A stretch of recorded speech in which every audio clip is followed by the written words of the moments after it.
Hi, నా పేరు గౌతమ్, మంది అనంతపూర్ అబ్బా.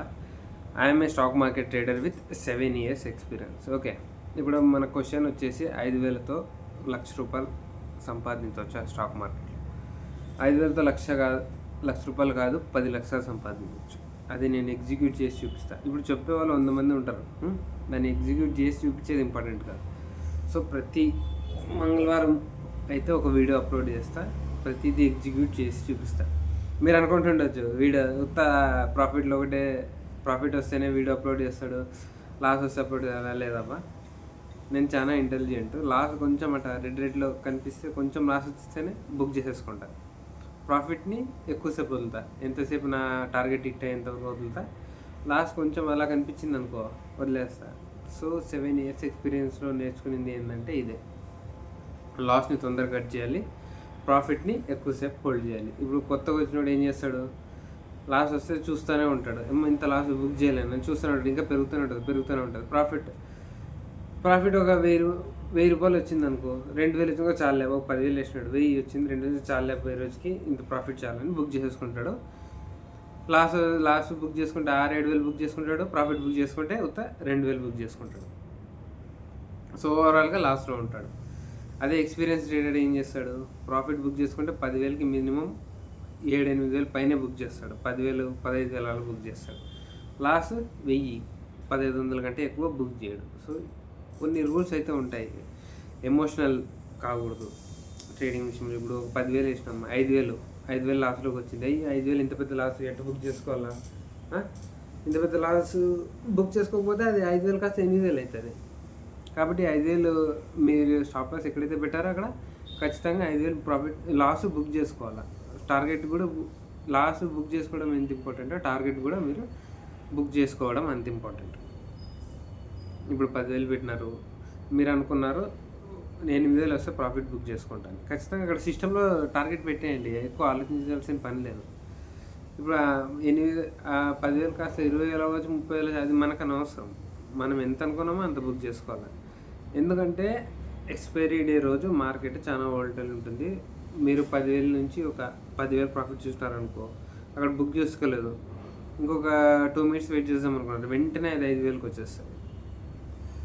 కాబట్టి రెండు ఇంపార్టెంట్, ఎంట్రీ ఎక్కడ ఇస్తామన్నది ఇంపార్టెంట్, ఎగ్జిట్ ఎక్కడ ఇస్తామన్నది ఇంపార్టెంట్, ప్రాఫిట్ ఎక్కడ బుక్ చేసుకుంటాం అనేది ఇంపార్టెంట్, లాస్ ఎక్కడ బుక్ చేసుకుంటాం అనేది ఇంపార్టెంట్. అన్నీ ఇంపార్టెంట్, ఈ మూడే మనకి ఇంపార్టెంట్.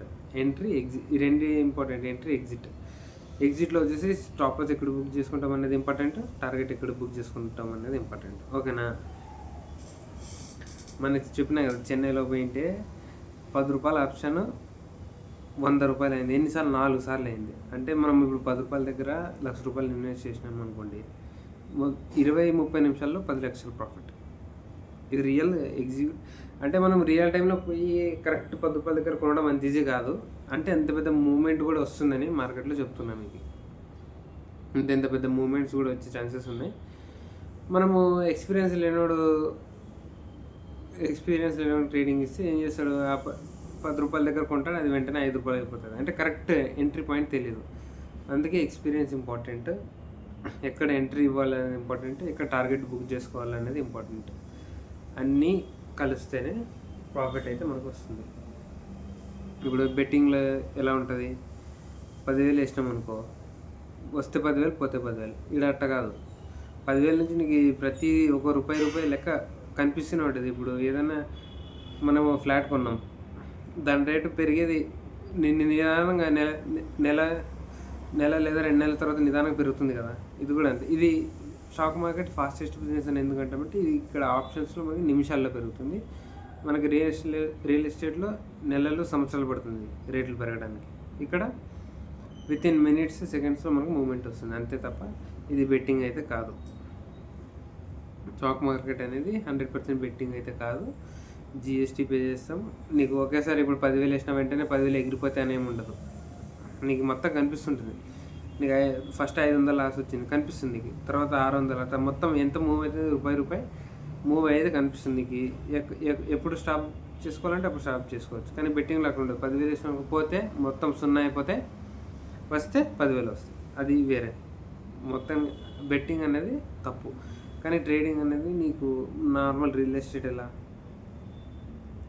రియల్ ఎస్టేట్ ఎలా కొని అమ్ముతాం, సేమ్ అదే విధంగా ఇక్కడ మనము షేర్స్ కొంటాం, అమ్ముతాం. గవర్నమెంట్ ఎలా అయితే రియల్ ఎస్టేట్కి ఫ్లాట్స్కి వాల్యూస్ అజైన్ చేస్తుంది, ఇక్కడ కూడా మనకు అసెట్స్కు వాల్యూ అజైన్ ఉంటుంది. డెరివేటివ్స్కి వాల్యూస్ అజైన్ ఉంటాయి. డిఫరెంట్ సెగ్మెంట్స్ ఉంటాయి. మనకి ఈక్విటీలో ఇన్వెస్ట్ చేసినాం అనుకో, సేమ్ రియల్ ఎస్టేట్ లాగా 2 నెలలు 3 నెలల తర్వాత నిదానంగా మూమెంట్ వస్తుంది, ఇప్పుడు నిదానంగా ప్రాఫిట్స్ కనిపిస్తాయి. అదే ఆప్షన్స్లో నీకు ఫాస్టెస్ట్ రిటర్న్ అనుకున్నాం అనుకో, ఆప్షన్స్లో ఇన్వెస్ట్ చేసినాం అనుకో, విత్ ఇన్ మినిట్స్ రిజల్ట్ ఉంటుంది. అది లాస్ అయినా కానీ ప్రాఫిట్ అయినా కానీ నీ ఎక్స్పీరియన్స్ బట్టి రిజల్ట్ అయితే ఉంటుంది. సో నిదానంగా మీకు స్టెప్ బై స్టెప్ ట్రేడింగ్ అయితే నేర్పిస్తా. కనెక్ట్లో ఉండండి. బాయ్.